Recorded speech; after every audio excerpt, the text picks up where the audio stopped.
تعالوا بينا نعرف ايه حكاية فيلمنا ونبدأ أحداثه المشوقة والمثيرة. بنروح لمكان ما في أعماق يوركشاير المملكة المتحدة، وبنشوف عربية نقل شهود عسكريين وهي بتنقل مسجون مهم، وبيبقى عليه حراسة شديدة جدا ومعاهم أسلحة ومغطيين وشه. وأثناء ما بيكونوا في الطريق بيسأل واحد من الحراس القائد بتاعهم عن تهمته، فبيرد عليه القائد وبيعرفه السؤال الصح، يا ترى ايه اللي هيعمله في الفترة اللي جاية. وفجأة بتخبط بيهم العربية وبيتعصب القائد على السواق وبيطلب منه ينتبه للطريق كويس، فبتقف العربية فجأة قدام جرار وبيستغرب القائد وبينادي على السواق، ولما ما بيردش بيأمر 2 من رجالته ينزلوا يشوفوا ايه اللي بيحصل. واول ما بينزلوا بيقربوا من الجرار بيظهر القاتل المحترف ووكر وبيذبحهم بسكينته. في الوقت ده بيبدأ القائد يقلق وبيأمر 2 تانيين ينزلوا يطمنوا على زمايلهم. وقتها بيخلص عليهم يوكر بكل سهولة زي اللي قبلهم. وقتها بيسمع القائد صوت ضرب نار وبيأمر 2 من رجالته ينزلوا، وطبعا بينفذوا الأوامر لكن بيموتوا، فبيضطر القائد ينزل بنفسه وبيسيب حارس واحد بس مع المتهم. وقتها بيهجم ووكر على القائد وبيطعنه بالسكينة في صدره، وبيطلع للعربية يقتل الحارس اللي مع المتهم وبيشيل القناع من على وشه عشان يتأكد انه الهدف المطلوب.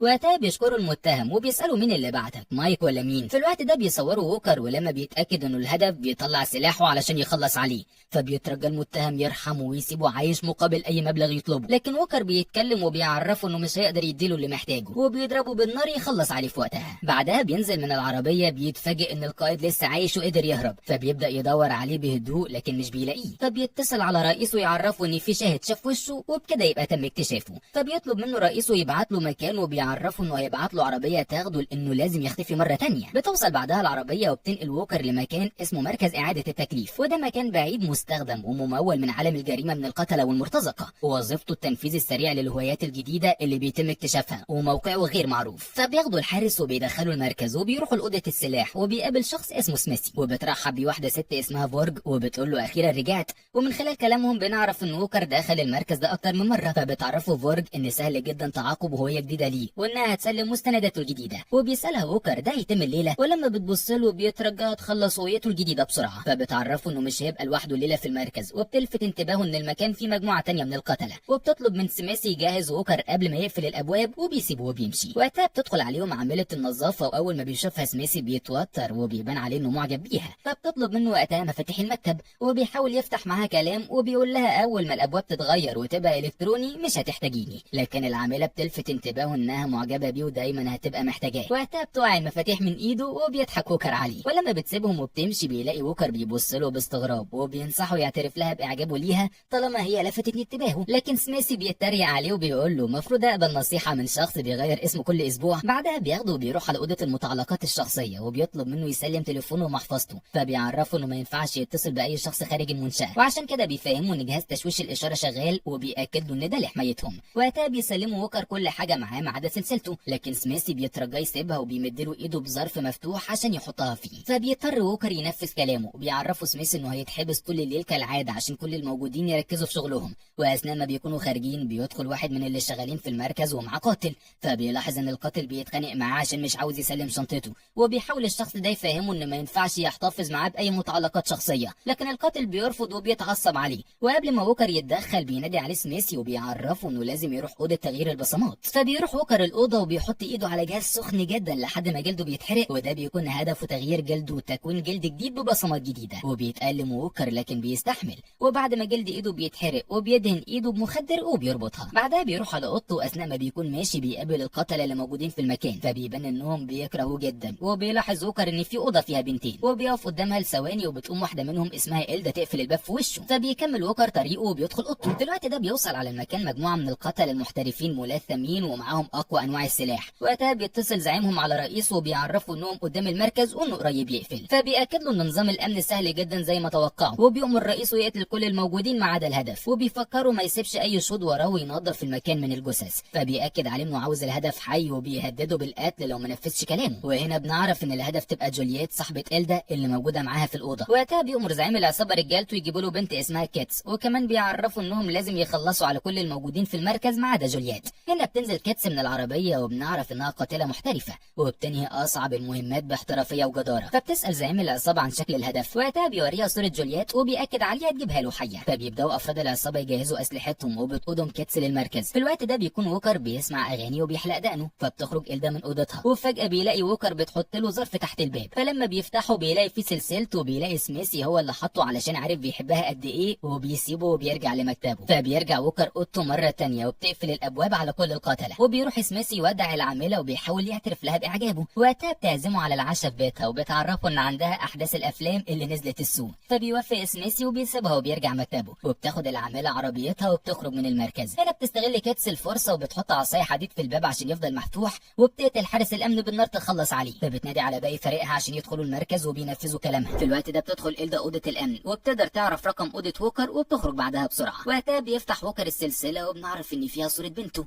فبيدخلوا القتلة وقتها ورا بعض وبيبدأوا ينتشروا في المكان. وأول مكان بيدخلوه أوضة المراقبة وبيقطعوا رقبة العامل بالسكينة يخلصوا عليه. فبيبدأ القاتل يفتح كل الأبواب لزمايله وبيعطل نظام المراقبة. وقتها بيكون سميثي بيجهز حاجته علشان يمشي، لكن أثناء ما بيكون خارج بيسمع صوت ضرب النار وبيشوف واحد من أفراد الأمن وهو غرقان في دمه. فبيدخل بسرعة يستخبى وبيشتغل جرس الإنذار عشان كل الموجودين يعرفوا إن في هجوم على المركز. وقتها بتفتح إلدا الباب على ووكر وبتطلب منه يساعدهم. فبيبص لها ووكر وبيقول لها أنا معرفكيش، وبتأكد له إنها تعرفه وبتترجاه يساعدهم، وبتعرفه إن المركز محاصر والقتلة دول عاوزين يقتلوهم. لكن بيرفض يسمعها وبيطلب منها تخرج وتقفل الباب وراها. فبتسيبه وبتمشي وهي متعصبة منه وبتنسى تقفل الباب. وبيقوم ووكر يكمل حلاقة دقن، وفجأة بيدخل عليه واحد من القتلة وبيضرب عليه نار. فبيتصب رصاصة في دراعه وبيطلع يجري بسرعة يستخبى في الحمام. وأول ما بيدخل القاتل الأوضة بيهجم عليه ووكر يخلص عليه. فبيربط إيده بعدها وبيلبس هدومه وبيجهز نفسه للقتال. فبياخد سلاحه وبيخرج يدور على القتلة وبيتحرك بهدوء. وبيدخل أوضة يتفاجئ بيها بجولييت ومعاها سلاح. فبيسألها بتعرفي تستخدميه، وبيتصدم لما بيلاقي جنبها إلدا بتخنق واحد من القتلة في الأرض لحد ما بتخلص عليه وبتقتله. وقتها بيتريق ووكر عليها وبيسألها اجي في وقت تاني. فبترد عليه وبتقول له موافق تساعدنا، لكن بتتصدم انه لسه مصمم ما يساعدهمش.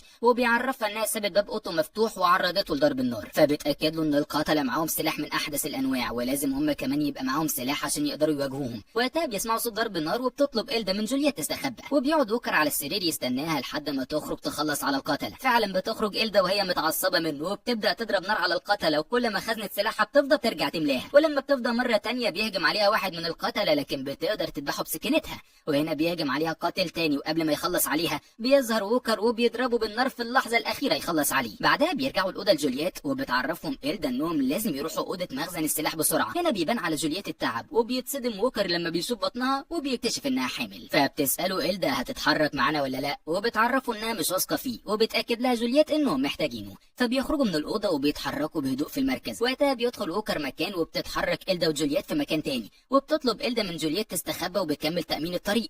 فأول ما بتسمع جولييت صوت اتنين من القتلة بتنزل تحت عربية تستخبى. وقتها بيشوفها ووكر وبيقف بيأمنها من بعيد. في الوقت ده بتقع ولاعة من واحد من القتلة، ولما بيوطي يجيبها بيتفاجئ بجولييت. فبيفرح جدا، وقبل ما يمسكها بيضربه ووكر بالنار هو وزميله يخلص عليهم. وبتشوفوا إلدا وبتشكره. بعدها بيدخلوا لأوضة السلاح وبيخرج سميثي من مخبأه يروح نفس المكان. فبيحاول ووكر وقتها يفتح الادراج لكن بتكون مقفولة. وبالصدفة بتعرف جولييت مكان المفتاح، فبتسأله إلدا بتعمل ايه، وبيعرفها انه بيدور على مفتاح دولاب السلاح. وهنا بيدخل عليهم سميثي وبيعرفهم انهم ما ينفعش يفتحوا الدولاب، لكن بيوريهم دولاب تاني فيه أسلحة صينية وبتبقى عبارة عن سكاكين وقنابل دخان وإبر صينية مميتة. وكمان بتلاقي جولييت سلاح على هيئة صندوق، ولما بتمسكه بيخرج منه سكاكين. فبيعرفها ووكر انه شبه أجهزة الاستخبارات البريطانية. في الوقت ده بيسمعوا صوت قتلة بيقربوا من الباب، فبيستعدوا وبيستخبى سميثي تحت المكتب. وبترمي جولييت قنبلة دخان أول ما بيدخلوا الأوضة. فبتهجم إلدا ووكر على واحد من القتلة يخلصوا عليه، وبيدخل وراه مجموعة تانية من القتلة بيضربوا نار بشكل عشوائي، لكن في النهاية بيقدروا يخلصوا عليهم. فبيتصدم ووكر لما بيلاقي سميثي اتصاب برصاصة في بطنه، وللأسف بيموت بين إيده وبيحزن ووكر جدا عليه. هنا بتكتشف إلدا انه اتصاب برصاصة في رجله، وبتاخده على معمل المعدات الطبية عشان تعالجه وتخرج له رصاصة.